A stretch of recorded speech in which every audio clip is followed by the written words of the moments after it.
Praise lord. అందరూ బాగున్నారు కదా? వాక్యంలోకి వెళ్ళే ముందు చిన్న ప్రార్థన చేసుకుందాం. స్తోత్రం స్తోత్రం సర్వోన్నతుడ సర్వశక్తిమంతుడ కృపామయుడా నీకు లెక్కలేని స్తోత్రాలు నాయన ప్రభ.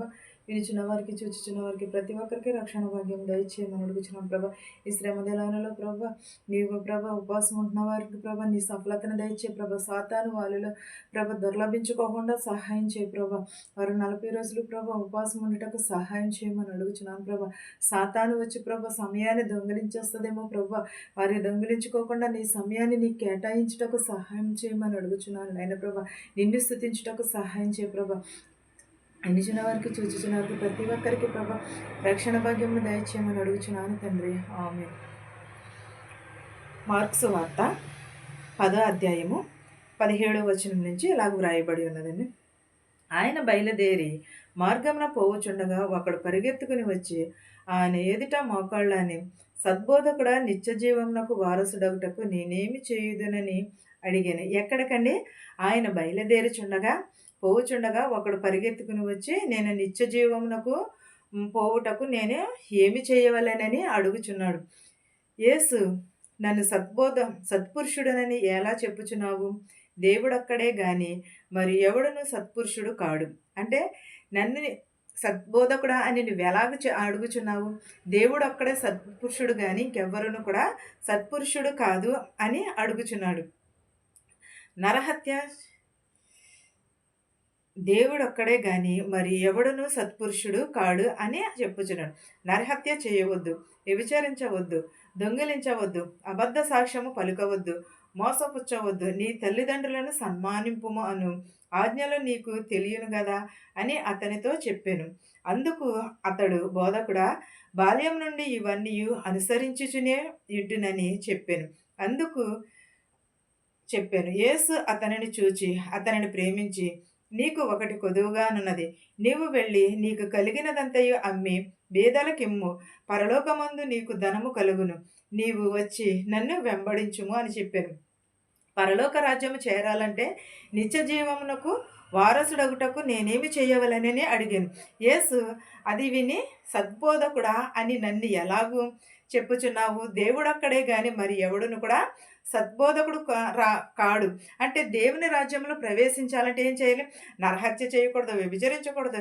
ఇవన్నీ కూడా చిన్నప్పటి నుంచి పాటించినను సరే నీవు అన్యాయముగా సంపాదించిన సొమ్మును అమ్మి పేదలకిమ్ము అని అనగానే వారికి ఎలా ఉన్నది? చిన్నబుచ్చుకుని కోపముగా యేసు వైపు చూసి తిరిగి వెళ్ళిపోయాడు.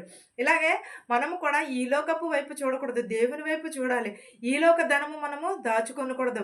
పరలోకమందు దాచబడిన ధనము కోసము మనము వెతకాలి.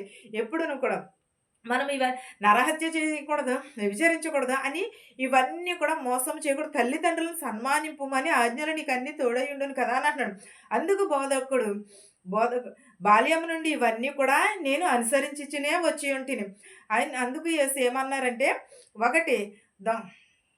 నీకు ఒకటి కొదువుగా ఉన్నది. నీవు వెళ్ళి నీకు కలిగి ఉన్నవన్నీ అమ్మి బేదలకు పరలోకమందు నీకు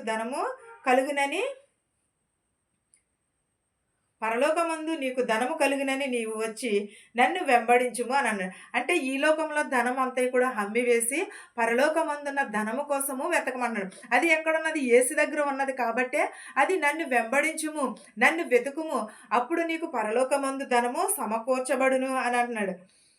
అందుకతడు మిక్కుల ఆసక్తి గలవాడు గనుక ఆ మాట ముఖమును చిన్నబుచ్చుకుని దుఃఖపడుచు వెళ్ళిపోయాను. ఏంటది? ఆస్తి అమ్మి పేదలకు ఇవ్వమని అనడంతోటే చిన్నబుచ్చుకుని వాని ముఖము త్రిప్పుకుని వెళ్ళిపోయాడు.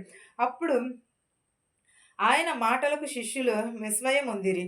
అందుకు యేసు తిరిగి వారితో ఇట్లనెను, పిల్లలారా, తమ ఆస్తి అందు నమ్మకముంచు వారు దేవుని రాజ్యంలో ప్రవేశించుట ఎంత దుర్లభమో, ధనవంతుడు దేవుని రాజ్యంలో ప్రవేశించుట కంటే ఒంటె సూది బెజ్జంలో దూరుట సులభము.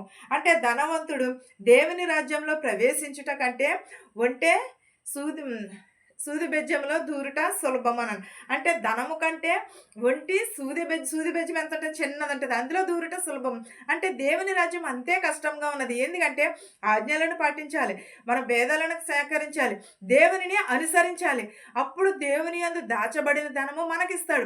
పరలోకమందు ఆయన ఏర్పరిచిన నిత్య జీవము మనకి ఏర్పరుస్తాడు. దేవుని రాజ్యంలో అప్పుడు ప్రవేశించగలదుము గాని, ఈ లోకంలో ధనము కోసం ప్రాకులాడినంత సేపు కూడా మనకి ఏది కూడా దొరకదు. అప్పుడు ఏమని అన్నాను?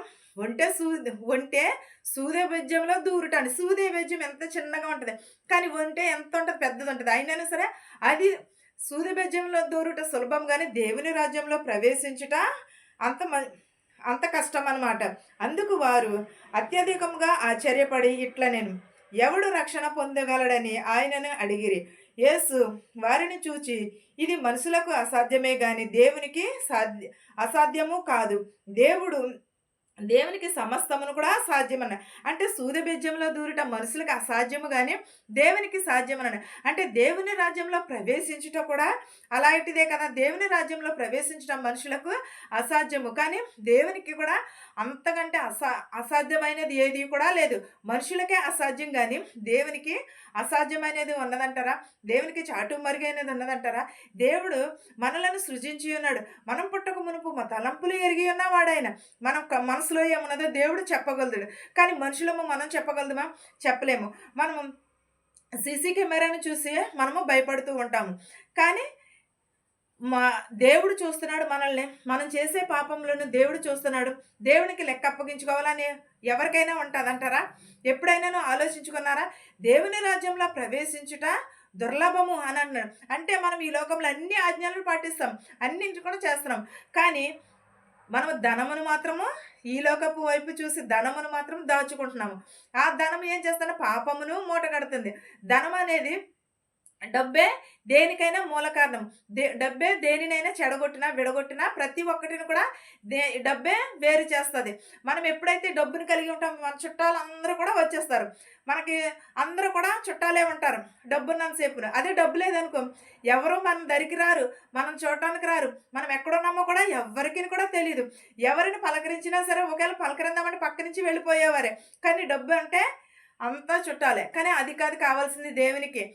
ఏమి కావాలి? పరలోకమందు దాచబడిన ధనము కోసం వెతకుడి అని అన్నాడు. ఇవన్నీ కూడా అమ్ముకుని నన్ను వెంబడించుడి.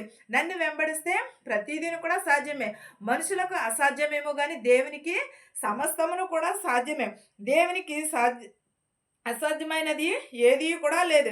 ప్రతిదీని కూడా సాధ్యమే. మొదటివారు కడపటివారగుదురు, కడపటివారు మొదటివారగుదురు. ఈరోజు మనము ఇలాగ డబ్బు లేకుండా ఉన్నామనుకో దేవుని రాజ్యంలో మొదటివారిగా ఉంటామేమో. ఒకవేళ డబ్బుతో మనం ఈరోజు ఉన్నామనుకో దేవుని రాజ్యంలో మనము కడపటివారిగా ఉంటామేమో. అలా కాకుండా మనము దేవుని రాజ్యంలో ఉండాలంటే ఈ లోకమైన సంబంధమైనవి మనము విడిచిపెట్టాలి. ఈ లోకమైన ఆశలను విడిచిపెట్టాలి. మనము మొదటి వారిగా దేవుని రాజ్యంలో ఉందాము. మనం ఈ లోకపు ధనమును విడిచిపెడదాము. దేవుని రాజ్యంను వెతుకుదాము. యేసుని వెంబడిస్తాము. ఈ శ్రమకాలంలో అయినా సరే ఒక్కరైనా సరే మారు మనసు పొందారు. ఎంత విశ్వాసమునైనా సరే కలిగి ఉందాము. ఈ వాక్యమును మీకును మాకును మనందరికీ తోడయుండును గాక. ఆమేన్. స్తోత్రం స్తోత్రం. సర్వోన్నతుడా, సర్వశక్తిమంతుడా, కృపామయుడా, నీకు లెక్కలేని స్తోత్రాలు నాయన ప్రభా. వినుట ద్వారా విశ్వాసం కలుగుటకు సహాయం చేయ ప్రభా. మాకు మారు మనసు దయచే ప్రభా, రక్షణ భాగ్యం దయచే ప్రభా, విరిగి నలిగిన హృదయంను దయచే ప్రభా. ప్రతి ఒక్కరు ప్రభా నిన్ను స్తుతించే భాగ్యమును దయచేయమని అడుగుచున్నాను నాయన ప్రభా. మేము స్తుతించుటకు నాయన ప్రభా యోగ్యరము లేదో నాకు తెలియదు కానీ ప్రభా నీకు తెలుసు నాయన ప్రభా. మా శత్రువులని మిత్రువులు దీవించు నాయన ప్రభా. ధనుకులనేమి భేదాలనేమి దీవించు నాయన ప్రభా. ప్రతి ఒక్కరు కుటుంబాలలో శాంతిని సమాధానమును దయచే ప్రభా. నేను విరిగి నలిగిన హృదయమును దయచేయమని అడుగుచున్నాను నాయన ప్రభా. రక్షణ భాగ్యమును దయచేయమని అడుగుచున్నాను ప్రభా. ఎవరెవరైతే ఏ చేతి పనులు అయితే చేస్తున్నారో ప్రభా వారి చేతి పనులను దీవించి ఆశీర్వదించు నాయన ప్రభా. వారిని దీవించి ఆశీర్వదించమని అడుగుచున్నాను నాయన ప్రభా. ఈ చుట్టూ ప్రభా నీ రెక్కల చాటున భద్రం చేయమని అడుగుచున్నాను నాయన ప్రభా. మా దేశాలను మా సంఘాలను దీవించి నాయన ప్రభా. ఇతర దేశంలో ఉన్నవారు పని చేసుకుంటే శక్తిని బలమును దయచే ప్రభా. పని లేని వారికి పని దయచేయమని అడుగుచున్నాం ప్రభా. గర్భిణీ స్త్రీలకు సిలువైన కనుక దయచే ప్రభా. పిల్లలు లేని వారికి పిల్లలు దయచే దయచేయమని అడుగుచున్నాను ప్రభా. హాస్పిటల్‌లో అనేకమైన రోగములతో, వ్యాధులతో బాధపడుచున్నారు ప్రభా. వారిని స్వస్థపరచమని అడుగుచున్నాం ప్రభా. గుడ్డివారిని, కుంటివారిని స్వస్థపరచమని అడుగుచున్నాం ప్రభా. విధవరాలు బిడ్డలను, విధవరాలను కూడా దీవించి ఆశీర్వదించమని అడుగుచున్నాను నేను ప్రభా. ఇంకను ప్రభా ఎవరినైతే మర్చిపోయి ఉంటే వారందరిని కూడా దీవించి ఆశీర్వదించమని అడుగుచున్నాను ప్రభా. ధనికులనేమి, పేదలనేమి దీవించమని అడుగుచున్నాను ప్రభా. ప్రతి ఒక్కరి కుటుంబాలలో శాంతిని, సమాధానమును దయచేయి ప్రభా. నా కుటుంబము నిత్యము నిన్ను స్తుతించే భాగ్యమును దయచేయమని, మా దేశాలని, మా సంఘాలను దీవించి ఆశీర్వదించమని, మా గ్రామమును దీవించి ఆశీర్వదించమని అడుగుచున్నాను తండ్రి. ఆమేన్. పరలోకమందున్న మా తండ్రి, నీ నామము పరిశుద్ధపరచబడును గాక, నీ రాజ్యం వచ్చును గాక, నీ చిత్తము పరలోకమందు భూమియందు నెరవేరినట్లును మా అనుదిన ఆహారము నేడు మాకు దయచేయము. మా ఎడల అపరాధములు చేసిన వారి ప్రకారమే మేము క్షమించినట్లును మా అపరాధములను క్షమించుము. దుష్టుని నుండి, శోధన నుండి తప్పించుము. రాజ్యమును, శక్తియు, మహిమయు నిరంతరము నీవై ఉన్నావు మా తండ్రి. ఆమేన్. వినుచున్న వారికి, చూచుచున్న వారికి సదాకాలము నీ కృప తోడై ఉండును గాక. ఆమేన్. ఆమేన్. అందరికీ వందనాలండి.